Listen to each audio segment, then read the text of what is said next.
विपक्ष के विरोध की परवाह न करते हुए आज सरकार ने नोटबंदी का 1 महीना पूरा होने पर अपने अगले चरण की घोषणा कर दी।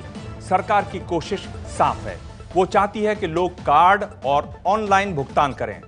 इसको बढ़ावा देने के लिए वित्त मंत्री अरुण जेटली ने डिजिटल भुगतान करने वाले लोगों के लिए 11 छूटों की आज घोषणा की। अब कार्ड से पेट्रोल और डीजल भरवाना सस्ता हो जाएगा। इसके अलावा रेल टिकट, जीवन बीमा, टोल टैक्स में भी लोगों को राहत मिलेगी। सबसे पहले बात पेट्रोल और डीजल की। जो डिजिटल मोड से पेट्रोल और डीजल खरीदेगा उसको 0.75% का डिस्काउंट मिलेगा। सरकार की तरफ से दी गई इस छूट को आसान भाषा में समझिए। दिल्ली में अभी पेट्रोल 66 रुपए लीटर है। 0.75 की छूट का हिसाब करेंगे तो हर लीटर पर पेट्रोल में 50 पैसे बचेंगे और डीजल पर 41 पैसे। अगर आप दिल्ली में कार की टंकी फुल कराते हैं, मान लीजिए एक बार में 30 लीटर तेल डलवाते हैं, अगर आप कैश पेमेंट करते हैं तो आपको देने होंगे 1980 रुपए, जबकि कार्ड से पेमेंट करने पर 50 पैसे लीटर के हिसाब से बचेंगे 15 रुपए और आपको कार्ड से 1965 रुपए देने होंगे। इसी तरह बाइक में अगर टंकी फुल कराने के लिए 15 लीटर पेट्रोल डलवाते हैं तो कैश में लगेंगे 990 रुपए, जबकि कार्ड से लगेंगे 982 रुपए।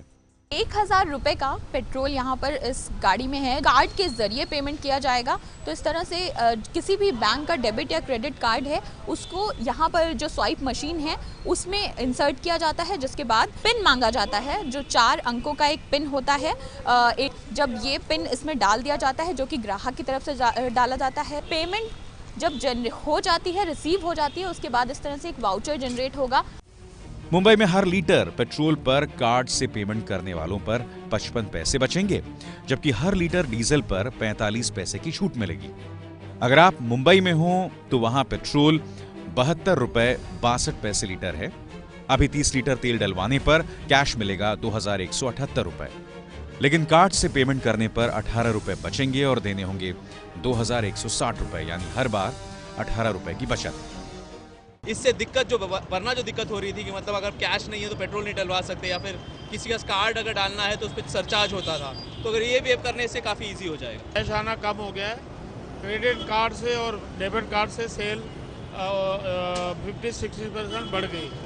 Indian oil, Hindustan petroleum, Bharat petroleum के अलावा निजी कंपनियां एसआर, रिलायंस और शेल भी पेट्रोल डीजल बेचती हैं। डिस्काउंट के प्रस्तावों में भले ही निजी कंपनियों को नहीं शामिल किया गया हो, लेकिन बाजार में बढ़ते मुकाबले के बीच निजी कंपनियों के लिए सरकारी कंपनियों की बराबरी करना मजबूरी होगा, यानी उन्हें भी वही डिस्काउंट देना होगा जो सरकारी कंपनियां दे रही हैं। और ऐसा हुआ तो इसका फायदा ज्यादा से ज्यादा लोगों को मिल सकेगा। देश में हर रोज 4.5 करोड़ लोग पेट्रोल या डीजल भरवाते हैं। एक अनुमान के मुताबिक रोज 1800 करोड़ रुपए का पेट्रोल डीजल लोगों को बेचा जाता है। अभी तक 20% पेमेंट कार्ड से किया जाता था। नोटबंदी के बाद नवंबर के महीने में यह बढ़कर 40% और कहीं कहीं 50% तक पहुंच गया। सिर्फ 30 दिन में ही 360 करोड़ रुपए कैश की जरूरत कम हो गई। उम्मीद की जा रही है कि इस छूट के बाद 70 से 80% लोग कार्ड से पेमेंट करने लगेंगे और एक साल में 2 लाख करोड़ कम नकदी की जरूरत होगी। ये कब से लागू होगा, इस पर अभी इसका ऐलान होना बाकी है। बिना नकदी के लेन देन और प्लास्टिक करेंसी को बढ़ावा देने के उपायों पर तो पिछले 2 सालों से चर्चा हो रही थी, लेकिन अब तक कोई बड़ा फैसला नहीं हो पाया था। अब जब सरकार नोट के बद इंतजामी का आरोप झेल रही है तो ऐसा लगता है कि आनन फानन में 11 बड़े उपायों पर फैसला लिया गया है। सरकार ने घोषणा की है कि अब ऑनलाइन रेल टिकट बुकिंग करने पर 10 लाख रुपए का दुर्घटना बीमा कवर मिलेगा। इसके अलावा रेल कैटरिंग, रिटायरमेंट रूम जैसी सुविधाओं के लिए डिजिटल भुगतान करने पर 5% छूट होगी। वित्त मंत्री अरुण जेटली ने आज बताया कि अभी रेल में सफर करने वाले लोगों में 58% बुकिंग ऑनलाइन होती है। जो ऑनलाइन बुकिंग करेगा उसको टिकट के साथ साथ 10 लाख रुपए का एक्सीडेंट इंश्योरेंस क्लेम मिलेगा। जो कैश में पेमेंट करेगा उसको नहीं मिलेगा।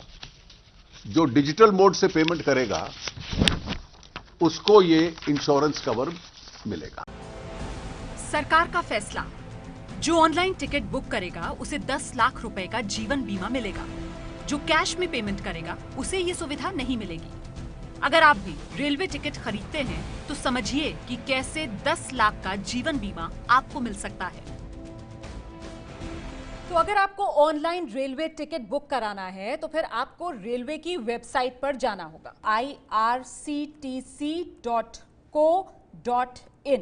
ये रेलवे की वेबसाइट है। आपको इस रेलवे की वेबसाइट पर जाना होगा और यहां जाकर आप ऑनलाइन टिकट बुक करा सकते हैं। इसके लिए जरूरी क्या है, आपका लॉगिन होना चाहिए। अगर आप पहली बार रेलवे टिकट ऑनलाइन बुक करा रहे हैं तो जाहिर सी बात है आपका लॉगिन नहीं होगा। लॉगिन आप कैसे बताएंगे, आइए जल्दी से मैं आपको ये बता देती हूं। यहां पर एक ऑप्शन है, ये साइन अप का ऑप्शन। आप साइन अप पर क्लिक करेंगे। साइन अप पर जब आप क्लिक करेंगे तो फिर कुछ इस तरीके का पेज आपके सामने आ जाएगा। यहां पर आपको अपना यूजर आईडी जो भी आप बनाना चाहें वो बना सकते हैं। मैंने यहां रोमाना टाइप कर दिया है। अपना पासवर्ड जो आप देना चाहें वो दे सकते हैं और फिर ये पर्सनल डिटेल्स आ जाती है। ऑनलाइन टिकट बुकिंग के लिए 3 चीजें बहुत अहम है। एक आपका ईमेल आईडी, दूसरा आपका मोबाइल नंबर, तीसरा आपका रेजिडेंशियल एड्रेस, आपका जो पता है वो रजिस्टर्ड होना चाहिए। तो इस पेज से, साइन अप वाले पेज से जाकर आप अपना यूजर आईडी और पासवर्ड जनरेट कर सकते हैं। और अब मैं ये लॉगिन करने जा रही हूं। ये देखिए, ये मैंने लॉगिन किया। अब आपको जहां से सफर शुरू करना है, नई दिल्ली से मान लीजिए मुझे अपना सफर शुरू करना है तो मैंने ये नई दिल्ली रेलवे स्टेशन चुना।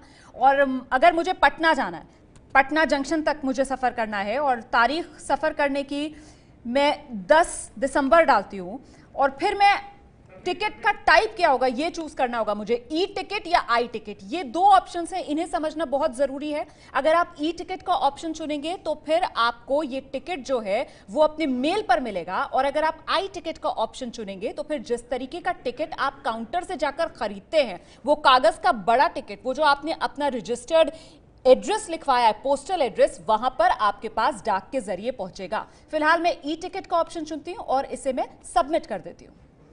अब ये ऑप्शंस आ गए मेरे पास। ये ट्रेनों के नाम यहां पर आ जाएंगे। ये मैंने ट्रेन चुनी, राजधानी एक्सप्रेस, और ये क्लास चुनी। ये देखिए, बुक नाउ यहां पर अवेलेबिलिटी ये दिखा रहा है आपको। ये पैसेंजर डिटेल्स जो मैंने भरी थी वो यहां पर आ गई हैं।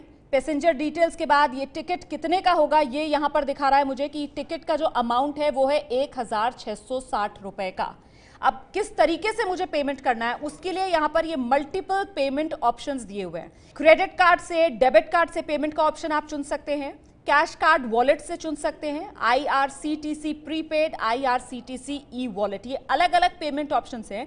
क्रेडिट कार्ड, डेबिट कार्ड का करीबन सेम ही तरीके का ऑप्शन रहता है। अब मान लीजिए अगर क्रेडिट कार्ड से आप पेमेंट कर रहे हैं तो HDFC का अगर आप ऑप्शन चुनते हैं तो कुछ इस तरीके का ये पन्ना आपके सामने होगा। यहां पर आपको अपना कार्ड का नंबर, 16 डिजिट का जो कार्ड का नंबर होता है वो 16 डिजिट का कार्ड का नंबर आपको यहां पर टाइप करना होगा। साथ ही कार्ड की एक्सपायरी डेट जो इसी कार्ड के पीछे दी हुई होती है वो आपको यहां पर भरनी होगी और एक CVV नंबर, 3 डिजिट का ये CVV नंबर वो भी आपके क्रेडिट कार्ड के पीछे होगा, वो आपको यहां पर एंटर करना होगा और जिसके नाम का क्रेडिट कार्ड है वो नाम आपको यहां पर डालना होगा। दोबारा कैप्चा एंटर कर आप इसको मेक पेमेंट अगर करेंगे तो ये आपका पेमेंट पूरा हो गया, मतलब आपने ऑनलाइन अपना टिकट बुक कर लिया।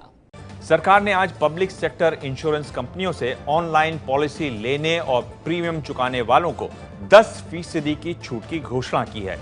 जनरल इंश्योरेंस पर 10% और लाइफ इंश्योरेंस पर 8% की छूट मिलेगी। इंश्योरेंस पॉलिसी कराने पर 10% की छूट। जो लोग कस्टमर पोर्टल है उन कंपनीज का, अगर वो डायरेक्टली कस्टमर पोर्टल से पॉलिसी खरीदते हैं, ऑनलाइन पेमेंट करते हैं अगर डिजिटल मोड से, तो उनको 10% डिस्काउंट मिलेगा जनरल इंश्योरेंस कंपनीज के केस में और 8% डिस्काउंट मिलेगा लाइफ इंश्योरेंस के केस में। वित्त मंत्री अरुण जेटली के कहने का मतलब है कि अगर आप सार्वजनिक क्षेत्र की बीमा कंपनियों के कस्टमर पोर्टल के जरिए पॉलिसी लेते हैं और इसका भुगतान डिजिटल करेंसी यानी क्रेडिट कार्ड, डेबिट कार्ड या बैंक से ऑनलाइन पेमेंट करते हैं तो इसके प्रीमियम पर आपको 10% की छूट मिलेगी। इसे आप ऐसे समझिए, अगर आपने XYZ कंपनी से जनरल इंश्योरेंस पॉलिसी ली जिसका प्रीमियम 10,000 रुपए है तो डिजिटल पेमेंट करने पर इसके लिए आपको सिर्फ 9,000 रुपए ही देने पड़ेंगे। LIC से इंश्योरेंस लेने पर 8% की छूट। इसके अलावा लाइफ इंश्योरेंस कॉर्पोरेशन यानी LIC में नई जीवन बीमा पॉलिसी के प्रीमियम में 8% का डिस्काउंट या क्रेडिट दिया जाएगा।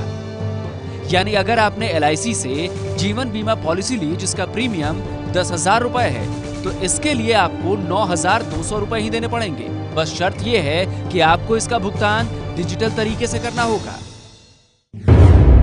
टोल टैक्स में 10% की छूट। नेशनल हाईवेज में फास्टैग या RFID कार्ड्स का इस्तेमाल करते हैं और उनकी डिजिटल पेमेंट करेंगे,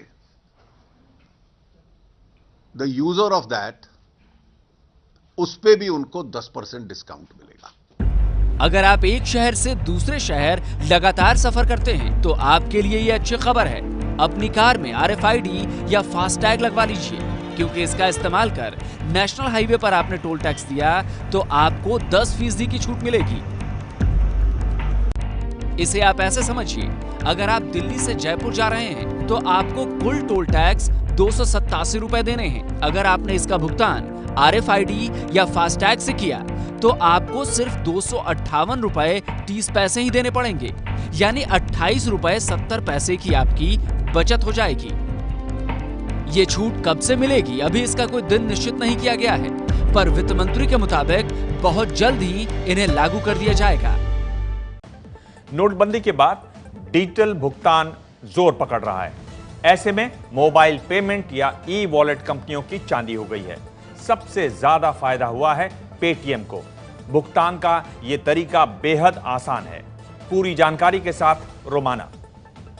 मोबाइल पेमेंट या ई वॉलेट से पेमेंट के लिए आपके पास एक स्मार्टफोन होना चाहिए। उस स्मार्टफोन में आप ये जो मोबाइल पेमेंट या ई वॉलेट के ऐप हैं उसको डाउनलोड करना होगा। आपको डाउनलोड करने के लिए ये मेरे पास स्मार्टफोन है। स्मार्टफोन में मैं प्ले स्टोर पे जाऊंगी और प्ले स्टोर पर जाकर मान लीजिए पेटीएम का अगर मुझे ऐप डाउनलोड करना है तो ये पेटीएम का ये ऐप मैं यहाँ पर टाइप करूंगी और ये दिखा रहा है आपको पेटीएम का ऐप जो कि फ्री है। आप इसे अपने स्मार्टफोन में डाउनलोड कर दीजिए। तो देखिए ये जो पेटीएम का ऐप था ये डाउनलोड हो गया है। ये एंड्रॉयड फोन पर, iOS फोन पर, किसी पर भी आप इस्तेमाल कर सकते हैं। स्मार्टफोन होना जरूरी है। और डाउनलोड होने के बाद ये ऑप्शंस देख रहे हैं आप, ये पे का ऑप्शन है, ऐड मनी का ऑप्शन है। ऐड मनी मतलब आप अपने पेटीएम के अंदर, अपने वॉलेट के अंदर पैसे भरिए जिसके जरिए आप आगे पेमेंट कर सकते हैं। तो ऐड मनी आप कैसे करेंगे, ऑप्शन पर आपने क्लिक किया। अब जितना भी आप इसमें अमाउंट डालना चाहते हैं, उदाहरण के लिए मैं यहाँ पर ये 1 रुपया लिखती हूँ और ये ऐड मुझे करना है अपने वॉलेट में। मैंने ऐड मनी पर क्लिक कर दिया है। अब ये आपको ऑप्शंस दे देगा कि आप किस तरीके से पैसा अपने वॉलेट में भरेंगे। ये देखिए ये डेबिट कार्ड का यहाँ पर ऑप्शन दिखा रहा है। अगर आप डेबिट कार्ड से अपने वॉलेट में पैसे डालना चाहते हैं तो जो आपका डेबिट कार्ड का कोड है आप वो यहाँ पर लिखेंगे। ये तो मैंने आपको बताया कैसे आप ये जो मोबाइल या ई पेमेंट है इसमें मोबाइल में अपने पैसे डालेंगे। अब पेमेंट आप कैसे करेंगे, तो यहाँ पर दोबारा से पहले पन्ने पर आप आए और ये पे का ऑप्शन है। अगर आपको किसी को पेमेंट करना है तो फिर आप पे के ऑप्शन पर जाएंगे। ये देखिए ये स्कैन कोड आपने कई जगह देखा होगा, पेटीएम के जरिए जो लेन देन करते हैं उनके पास एक बार कोड होता है। तो वो बार कोड आप यहाँ बारकोड के सामने आप अपना मोबाइल रखेंगे तो ये स्कैन कर लेगा उस बारकोड को और उसके बाद अमाउंट आपसे पूछेगा और फिर वो आप पे करेंगे तो सीधा सामने वाले के खाते में वो पैसा चला जाएगा। या कई बार मोबाइल नंबर के जरिए भी आप पेमेंट कर सकते हैं। सामने वाला जिसको आपको पैसे ट्रांसफर करने हैं आप उसका मोबाइल नंबर टाइप करेंगे, जो भी अमाउंट है आप वो अमाउंट टाइप करेंगे, किस पर्पस के लिए कर रहे हैं ऐसी कुछ डिटेल्स ये मांगेगा आपसे, वो आप यहाँ पर भरेंगे और फिर आप कर देंगे सेंड मनी। तो पैसे ये दूसरा तरीका मोबाइल नंबर के जरिए जिससे आप ट्रांसफर कर सकते हैं।